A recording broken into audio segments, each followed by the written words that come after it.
Hello students, তোমাদের সবাইকে আমাদের চ্যানেলে ওয়েলকাম জানাই। আজকে প্রান্তিক প্রকাশনীর প্রশ্ন প্রস্তুতির বই থেকে আমরা ফার্স্ট সামেটিক পরীক্ষার জন্য আমাদের পরিবেশ বিজ্ঞানে যেটা 8 নম্বর স্কুল দেওয়া হয়েছে সেটা আমরা সলভ করে নেব। 1 থেকে 7 নম্বর স্কুলের প্রশ্নের আনসার যারা দেখোনি তারা আমাদের চ্যানেলের প্লেলিস্ট অপশনে যাবে। সেই প্লেলিস্ট অপশনে তোমরা ক্লাস 7-এর প্রশ্ন প্রস্তুতির এই নামে একটা প্লেলিস্ট পাবে, সেখান থেকে অবশ্যই পুরোনো ক্লাসগুলো দেখে নিও। কেমন? দেখো, আমরা প্রথমে ভৌত বিজ্ঞানের পোর্শনটা সলভ করব। জল ফুটে বাষ্পে পরিণত হওয়ার ঘটনাকে বলা হয় বাষ্পীভবন, তাই না? বরফ গলে জল হওয়া সেটা হচ্ছে গলন। আর বাষ্প থেকে মানে বরফ নয়, কঠিন, যে কোনো কঠিন সেটা তরলে পরিণত হওয়ার ঘটনা সেটা হচ্ছে গলন। আর বাষ্পটাকে তরলে পরিণত হওয়া সেটা হচ্ছে ঘনীভবন। আর এটা তরল থেকে বাষ্প, আর বাষ্পমোচন তো আলাদা, উদ্ভিদের ক্ষেত্রে হয়, তোমরা জানো। ওকে। আর তাপ পরিমাপক যন্ত্র হচ্ছে ক্যালোরিমিটার। ক্যালোরিমিটার যন্ত্রের সাথে তাপ মাপা হয়। পটাশিয়ামের চিহ্ন হচ্ছে কে। কে মানে ক্যালিয়াম, এর ল্যাটিন নাম। আর পরিবর্তনশীল যোজ্যতা দেখায় কপার। এর যোজ্যতা একও হতে পারে, দুইও হতে পারে। আর এখানে যে বিক্রিয়াটা দিয়েছে এটা হচ্ছে বিনিময় বিক্রিয়া। আমি এই ক্লাসটা আমাদের প্রায় শেষের দিকে পরমাণু অণু ও রাসায়নিক বিক্রিয়া, যারা দেখোনি অবশ্যই কিন্তু এই সাবজেক্টিভ ক্লাসগুলো তোমরা অবশ্যই দেখে নিও। ক্লাস 7-এর পরিবেশের প্লেলিস্ট পাবে, সেখান থেকে সাবজেক্টিভ ক্লাস চ্যাপ্টার ওয়াইজ ক্লাসগুলো আমি কিন্তু দিচ্ছি, সেখান থেকে তোমরা বিষয়গুলো ক্লিয়ার করে নিতে পারবে। কেমন? অবশ্যই সাবজেক্টিভ ক্লাসগুলো তোমরা দেখে নিও। ক্যালসিয়াম সালফেটে ক্যালসিয়ামের যোজ্যতা হচ্ছে 2। এরপরে সংকেত লিখবো আমরা। ম্যাগনেসিয়াম ক্লোরাইড হচ্ছে MgCl2, ferrous sulphate FeSO4। 50 degree মানে সেলসিয়াস মানে কত ডিগ্রি ফারেনহাইট? তোমরা সম্পর্ক জানো যেটা, সেটা প্রথমত লিখবে। কেমন? সম্পর্কটা প্রথমত লিখবে, সেটা হচ্ছে C/5 = F-32/9। এটা প্রথমে লিখবে। লেখার পরে সির বদলে 50 বসাবে। 50/5 F-32/9 যা এটা আছে ডান দিকে একই রাখবে। 50কে 5 দিয়ে ভাগ করো, 5 10 50, 10 হয়। কেমন? 10 হয়। এবার এটা কোনাকুনি গুণ, তাহলে 10 আর 9 গুণ হবে। আর ডান দিকে পড়ে থাকবে F-32। 9 10 90 হয়। তাহলে F-32 সমান হচ্ছে 90, ঘুরিয়ে লিখলাম। তাহলে F কত? -32, ডান দিকে এলে +32, তাহলে যোগ করব 122 ডিগ্রি ফারেনহাইট হবে উত্তর। সমতাবিধান করব। এইদিকে আমরা দেখো, দেখতে পাচ্ছি এখানে অক্সিজেন 3টে রয়েছে, এখানে 2টো রয়েছে। তাহলে আমাকে মেলানোর জন্য কি করব? এটা মেলানোর জন্য 2 আর 3 এর লসাগু হচ্ছে 6। 6 করব। 6 করার জন্য এখানে 3 রয়েছে, তাই জন্য আমি 2 বসালাম যাতে করে 2 3 6 হয়। ওকে। আর এখানে 3 বসালাম যাতে করে 3 2 6 হয়। ওকে। তাহলে আমার অক্সিজেনটা মিলে গেল। অক্সিজেনটা আমার গন্ডগোল ছিল, অক্সিজেনটা মিলালাম। 2 3 3 2 6, 2 3 6।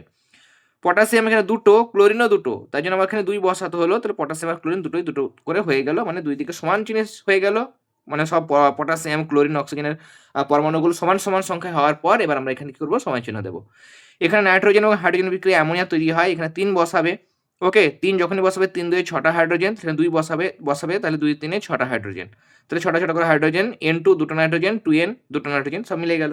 ওকে, নিয়ে সময় চিহ্ন দেবে। এরপরে প্রশ্ন হচ্ছে এখানে ফিজিক্যাল সায়েন্সের বোধগম্য তাপ এবং লীন তাপের মধ্যে পার্থক্য। প্রান্তিকের সহায়িকা থেকে তোমাদের দেখাচ্ছি। একটি পার্থক্য লিখতে বলেছে, লিখবে এই তাপ পদার্থের উষ্ণতার পরিবর্তন ঘটায়, বোধগম্য তাপটা। আর লীন তাপ, এই তাপ পদার্থের উষ্ণতার পরিবর্তন ঘটায় না। একটা বলেছে লিখবে, একটাই। এরপরে 0 ডিগ্রি সেলসিয়াস উষ্ণতায় 1 গ্রাম আচ্ছা, 0 ডিগ্রি সেলসিয়াস উষ্ণতার 1 গ্রাম বরফকে 0 ডিগ্রি সেলসিয়াসে 1 গ্রাম জলে পরিণত হতে কত তাপ লাগবে? এখানে উত্তর কত হবে? প্রথমটা উত্তর হবে 80 ক্যালোরি। কেমন? 80 ক্যালোরি তাপ লাগবে। সেকেন্ডটার উত্তর হচ্ছে তাপ পরিমাপের সিজিএস একক হচ্ছে ক্যালোরি। তাপের সিজিএস একক হচ্ছে ক্যালোরি, আর এসআই একক হচ্ছে জুল। উষ্ণতার ক্ষেত্রে ডিগ্রি সেলসিয়াস আর কেলভিন। SnCl4 স্ট্যানিক ক্লোরাইড যৌগে SN এর যোজ্যতা, এখানে 4টে ক্লোরিনের সঙ্গে যুক্ত হয়েছে, তাই জন্য যোজ্যতা হবে 4। ওকে, 4 হবে যোজ্যতা। ফেরিক অক্সাইডের সংকেত হবে, ফেরিক অক্সাইড মানে আয়রনের যোজ্যতা 3, সেটা অক্সিজেনের নিচে। অক্সিজেনের যোজ্যতা 2, সেটা আয়রনের নিচে, তাহলে Fe2O3। এমন একটি যৌগের উদাহরণ যেখানে আয়রনের যোজ্যতা 2। ফেরাস অক্সাইড লিখতে পারো FeO, যেখানে আয়রনের যোজ্যতাও 2, অক্সিজেন যোজ্যতাও 2, 2 2 কেটে যায়, সব বোর্ডে বোঝানো হয়েছে। কেমন? তাহলে ফেরাস অক্সাইড লিখতে পারো, বা আমি এটাও দিচ্ছি তোমাদের FeCl2, ফেরাস ক্লোরাইড, এটাও লিখতে পারো। লাইফ সায়েন্সের পার্টটা সলভ করে নাও। এখানে দেখো, প্রশ্ন হচ্ছে 4.1, কার্বোহাইড্রেটের সরলতম অণু গ্লুকোজ। গয়টার, এটা আয়োডিন অভাবে হয়, কেটে যাওয়া জায়গা থেকে রক্ত পড়া বন্ধ করে। Vitamin K. নখচুলে কেরাটিন প্রোটিন থাকে।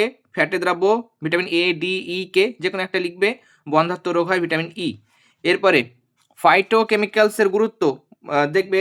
ফাইটোকেমিক্যালসের গুরুত্ব এই যে 154 পাতা যদি আমরা বের করি, এখানে আমাদের বইয়ে দেওয়া হয়েছে কি কি কাজ। ওকে, এই যে এরা মানব দেহের খুব তাড়াতাড়ি বুড়ো হয়ে যাওয়া আটকায়, এটা একটা। আর 2 নম্বর লিখবে হৃৎপিণ্ডের কাজ ঠিকঠাক রাখে। 3 নম্বর হচ্ছে আর হাড়কে শক্ত রাখে। 4 নম্বর হচ্ছে ক্যান্সার হওয়ার সম্ভাবনা কমায়। ওকে, তাহলে এগুলো ছোট ছোট করে লিখবে বা পয়েন্ট দিয়ে এরকম করে লিখতে পারো। আর প্রান্তিকে দেখবে পেজ নাম্বার 151-এ দেওয়া হয়েছে সহায়িকাতে। ওকে, ম্যারাসমাস কি? এটাও প্রান্তিকের 151 পাতায় দেওয়া হয়েছে। আমি টেক্সট থেকে দেখাচ্ছি এটা। ওকে, ম্যারাসমাস কি? লিখবে খাদ্যে প্রোটিন ও শক্তি উভয়ের অভাব হলে এই রোগ হয়। 1 বছরের কম বয়স্ক শিশুদের মধ্যে সাধারণত এই রোগ দেখতে পাওয়া যায়। ভিটামিন এ এর উৎস প্রান্তিকের 150 পাতায় রয়েছে। আমি এখানে বইয়ে যেহেতু এই জিনিসগুলোর উত্তর দেওয়া হয়েছে, বই থেকে আমরা কিন্তু লিখব। ওকে, ভিটামিন এ এর উৎস হচ্ছে এই যে গাজর, টমেটো, পাকা পেঁপে, এছাড়া ডিম, তাই না? তাছাড়া রয়েছে দুধ, এই জিনিসগুলো লিখতে পারো। প্রান্তিক থেকে একবার দেখিয়ে দিই তোমাদের এই আনসারটা। এই যে এখানে উদ্ভিজ্জ আর প্রাণীজ উৎস ভিটামিন এ দেওয়া হয়েছে। Question number 26। এরপরে নেক্সট আমাদের প্রশ্ন হচ্ছে এখানে মধুমেহ কি এবং দেহের কোন কোন অংশে লিপিড জমা হয়? মধুমেহের উত্তরটার জন্য 144 পাতা বের করো। এই যে তোমরা লিখবে যে সুস্থ স্বাভাবিক মানুষের দেহকোষ গ্লুকোজ থেকে শক্তি তৈরি করে, সেই শক্তি দিয়ে দেহের নানা কাজ হয়। এতটা লিখলে তারপরে এই জায়গাটা লিখবে কিন্তু রক্ত থেকে গ্লুকোজ যদি কোষে প্রবেশ করতে না পারে তখন দিয়ে লিখবে যে ওই গ্লুকোজ রক্তে জমে আর রক্তে গ্লুকোজের পরিমাণ বেড়ে যায়। গ্লুকোজ তখন রক্তের মাধ্যমে ঘুরতে থাকে যতক্ষণ না তা মূত্রের মাধ্যমে দেহ থেকে বের হয়।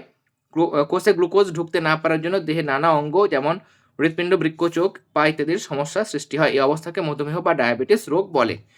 এরকমভাবে লিখবে। ওকে, যেহেতু এটার জন্য 2 নম্বর দিয়েছে আর বাকি পোর্শনটার জন্য 1 নম্বর দিয়েছে। যে লিপিড কোথায় কোথায় জমা হয় লিখবে ঘাড়ে ও গলায়, উপর হাতে, বুকে, পেটে, উরুতে লিপিড জমা হয়। পরের প্রশ্ন 50 কেজি ওজন বিশিষ্ট একটি মেয়ের উচ্চতা 1.50 মিটার হলে বিএমআই কত?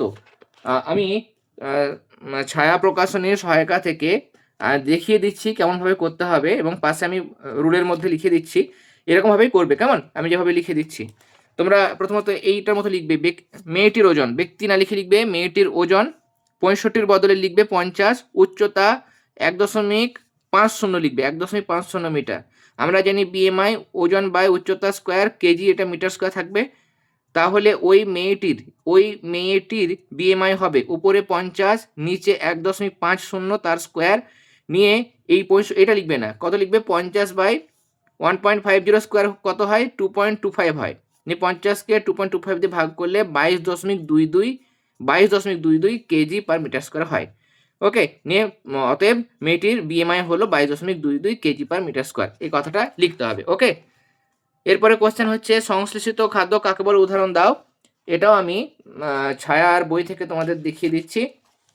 লিখবে যেসব খাদ্য কৃত্রিমভাবে প্রস্তুত করা হয় এবং যাদের রং, স্বাদ, গন্ধ অনেকটা প্রাকৃতিক খাবারের মতো তাদের সংশ্লেষিত খাদ্য বলে, যেমন চকলেট, পেস্ট্রি, পিৎজা ইত্যাদি।